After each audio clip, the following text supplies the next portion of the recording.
Hi, nobodies. I have to wonder if you're watching this, if anybody watches these, can you tell before I start if I'm having a good day or a bad day? I'm thinking so. I certainly can tell because, there are certain levels of shit that I feel, and, every time I see one of my videos pop up, I'm like, oh yeah, that's a particular level of shit right there. Because I'm always looking at, I'll see my face and go, oh, no, no, that was a bad day. That was a really bad day. Because even on my best day, I ain't happy with all of this. So, um, let me tell you about today.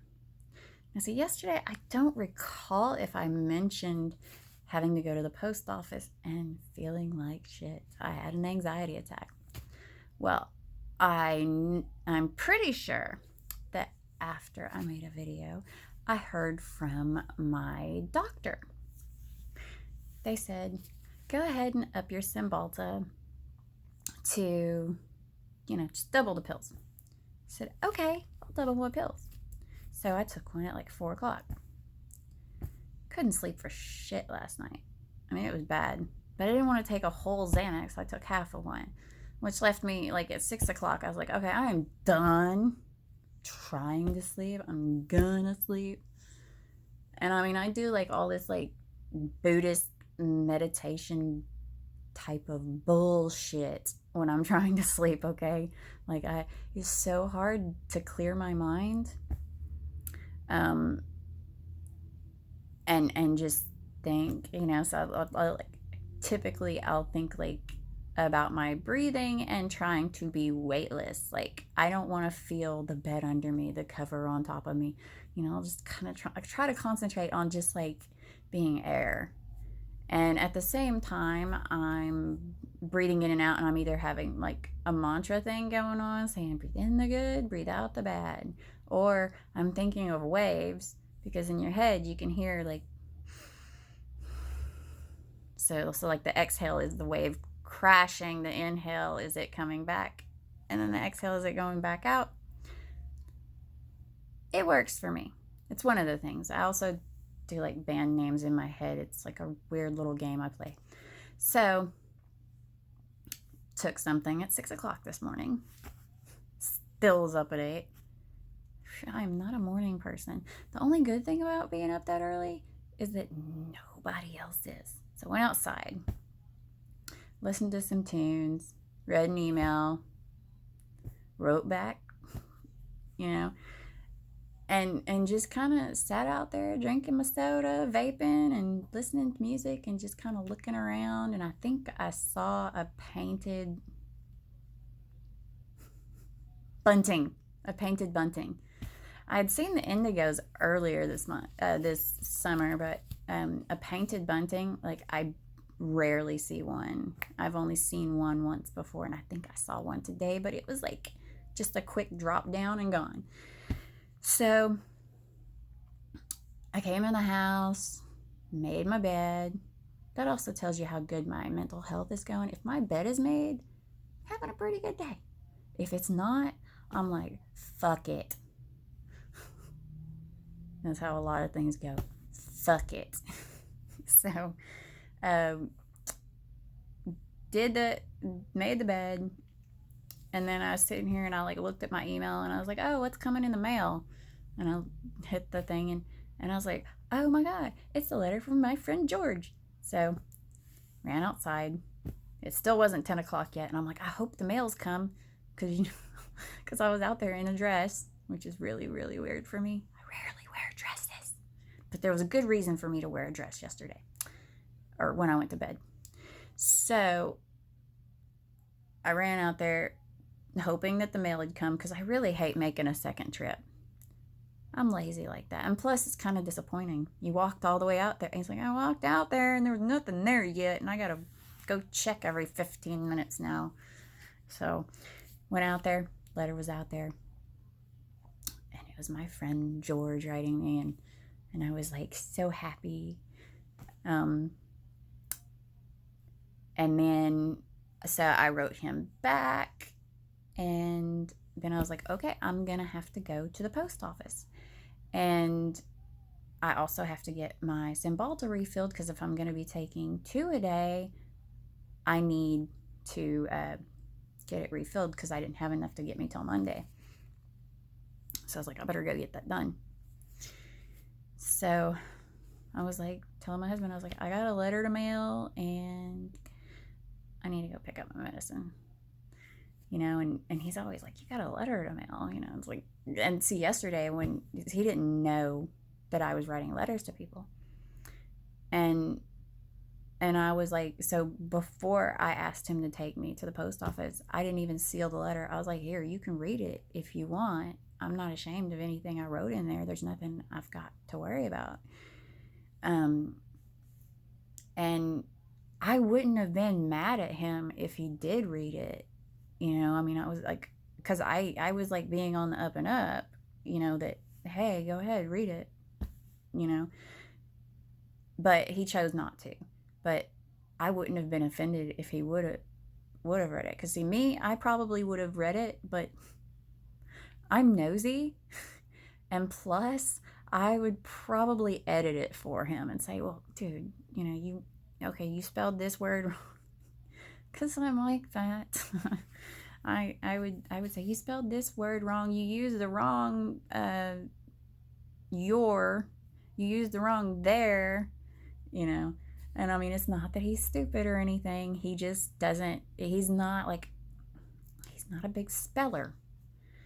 I'm a big speller. I almost won a spelling bee once. So I'm the one who spells. So I don't look down on him for it. But the thing is that a lot of times I'll see what he does and I'm like, no. If you want them to take you seriously, you got to do it right. So I wouldn't have been mad if he would have asked to see it, because I would have looked at his. Even though I trust him, I wouldn't have wanted him to send something that, would make him seem less smart than he is, because he is actually pretty smart. So now that I've talked about the letter, which, oh, by the way, I did not have an anxiety attack going to get my prescription, going to the thrift store, going to get something to eat, and then hitting another place to get something to drink, and then coming home. I did just fine. I had my fan with me. I did not have to beat my leg with it. I did not have to fan my face. I am happy as shit about that. Happy as can be that I went out and I was okay. So, the letter. Okay. I wrote 3 people from writeaprisoner.com. There's this thing called recidivism. It's where you reach out to inmates in the hopes that when they get out, you'll be a positive influence on them on the outside world. It doesn't really matter if you live where they live or anything like that. It's supposed to be about just being somebody on the outside that they can call, because when they go into prison, they're leaving a certain situation behind, but when they come out, they're going right back to it. And in some cases, if everything has stayed exactly the same, they're going to fall into old habits. So it's good for them to know people outside of that original circle who they can call up, text, or see if you happen to live in the same area, that will say, hey man, come hang out with me. We'll get something together. We'll take care of this. I'll help you, And so I reached out because I was like, I reached out not, I'm not going to toot my own horn and say, I reached out because I just really wanted to help some poor, unfortunate souls suffering in jail. No. I reached out because I found these 3 people to be interesting. And I looked at their eyes and I was like, that looks like a friend. I know it's like all kinds of, ew, look who's all like, the universe is calling me, you know, or, ooh, the eyes are the window to the soul. I've got a thing about eyes. Um, and it's not a sexual thing. It's just I've got a thing about eyes. I look at people's eyes, and I've never picked somebody wrong by that. You can be gorgeous as hell, and I can look you in the eyes. If you'll look me in the eyes, I can look and be like, no, don't see it. I don't see that spark that says you're one of my people. Not that there's anything wrong with that. But anyway, these people, I've got 3 pen pals so far that I wrote to, and so far they're cool. Like, none of them have asked me for money, to send them things, to visit, pictures. None of them have asked for anything like that. There are a lot of people on there who are looking for relationships. They want that special lady or special guy, because they've also got women on there too. But there's a lot of people that are looking for love. So you got to kind of look at what they say about themselves as to whether or not, whether or not it's the type of situation for you. Me, I passed up those because I was like, they're not going to want to talk to me because I want a friendship. That's what I want. I mean, a friendship could develop into more, but it's not going to while I'm married, and I plan on staying married. So you can love somebody to pieces. They can be like your friend, your rock friend, while you've got like a rock husband. They can be your rock friend, the friend that you depend on, but you don't mess with them. All 3 are from different parts of the country. All 3 have different cultural backgrounds and different charges. I wanted to it wasn't just looking in their eyes. I was like also looking at their story a bit. And the eyes was the first thing, but there was a few people that I was like, hey, I might connect with that person. And then I would look at everything and I'd say, their interests don't really coincide with what I'm about, what I want to learn about, what I think conversing with them would benefit me. So there was like a huge selection thing, because they only allow you to write to 3 in 30 days. And I was like, I'm just testing this out. I don't need to get like 20 letters a day or anything. I don't need to write to everybody, But I would highly suggest that, like, if all of your friends are white Christians, you might want to check out like other cultures, like other ethnicities perhaps, or other religions, just so you can have a broader scope of what all is in the world. Because, you can be more than one thing. You could be, I kid you not, you could be a Muslim, Buddhist, Wiccan. You could be all 3 of those things. Nothing written says that you have to pick one. The Bible and the Quran merely state that there is only one God. If you want to be Wiccan, if you're going to my understanding, I don't know a lot about this, but to my understanding, if you want to be Wiccan, you're going to thank the universe. Well, a Christian or a Muslim could think the universe is God or Allah, which God and Allah, same thing. I rarely say Allah because I'm American. I say God. It's the same freaking guy or entity, not really guy. I guarantee you he ain't female, like I said before. So my 3 friends are awesome, and they are so different from each other. One is calm, and he's driven to be better, former drug addict, and he's like into yoga.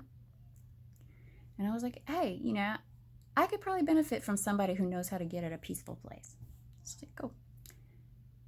Another, the one that I got a letter from today, is just bursting with life. I mean, he's like a squirrel. He's just constantly just run, run, run, run, run. But I like that. You know, I mean, I can't do half the things that he's going to do when he gets out. When he gets out, he's going to be rock climbing, parachuting, you know, he's going to be flying places, you know, he's going to be doing things. And I know my limits. And when somebody who's that full of just joie de vivre, you can't help but be excited to hear from them. Even if they're just talking about God, you know, it's just like, oh my God. And he's so excited about it, you know. Truly consider myself very blessed. I'm not going to say it's my favorite pen pal, but out of the three, the one that gives me the most to think about is kind of my favorite. You know, he's kind of dark, but I understand dark. Artist, you know, he's got me writing again in not such a dark place. I think that he's been a good, I think two of them, I think I know well enough to say that they are good influences on me growing as a person. The other one, I'm not real sure yet because I've only received one letter from him. The other two, they have like email type of that they can send me, so I get a lot more feedback from them to catch the exuberance that one friend has and the insight. Because see, my other friend, you know, he's just so insightful, and he's so like mystical, and I don't know people like that. And plus, you know, he's done studies in literature, and I love to read.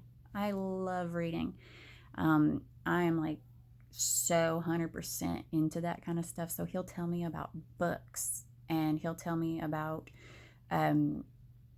various things that he does as a Wiccan, you know. So I'm like, this is really cool.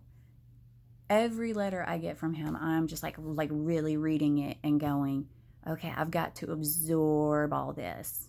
I've got to absorb it, because this is something, you know, most of the time what he writes, it's like, I didn't know. That's a new way to look at things. And so, you know, my exuberant friend had said in his letter no less than 3 times how grateful he is that I reached out to him, that I'm his friend, that, you know, he's like, God gave you to me, you know, you're like from another galaxy, there's nobody cool as you, you know. It's like, I was like sitting there just like, he's saying all the things I want somebody to say about me, and I don't think he's bullshitting, you know. I mean, even if he was, it's like, well, he doesn't realize, you know, if he's using me for distraction, for entertainment, you know, whatever, he doesn't know what I get out of it. And what I get out of it is not something like an altruistic, like I'm doing God's work, I'm doing something for somebody. No. What I get out of it is conversation, a friend, a different point of view than what I'm used to. You know, everybody around here, I've got like redneck white Christians. So, of course, I'm going to be fascinated by somebody who is a literature, you know, who has a degree in literature and who reads, you know, and then, you know, and is Wiccan, you know, which was really cool in Buffy the Vampire Slayer.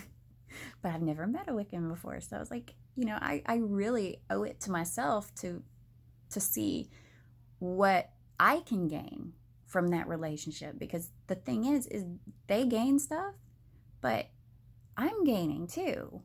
I get fellowship. Um, and to me, that's something, there's so many people that are not in prison and they never talk to you. They just think it's good enough that they post something, and you post something and they're like, I hear ya. Like that's all the interaction a person needs. No. If I post something, I don't even care if you disagree with me. I want feedback. I want somebody having a conversation with me, an intelligent conversation, not just, spewing out hatred. So, and my exuberant friend, he's Native American, and I've always like really thought that culture was really cool. So I was like, I got to talk to him. So that I get something out of it, and it is not altruism. It is not anything like that. It is just simply my desire to know people, to talk to people, to hear from people that don't have to talk to me. They're not family, people who we can connect and be miles apart. Once they're out, we'll have Facebook and stuff, and I can understand the whole, you got a point there, because it's not like you can come visit me. You live all the way up there. So anyway, you should check out writeaprisoner.com. Whether you're looking for a friend or looking for love, just be careful with what you put on the line. Like, don't give them too much information. Don't pay anybody anything. So anyway, but it can do you a world of good. So I'm going to sign off here. I've had a great day. I hope you're having a great day. If not, I hope you have a great night. Goodbye.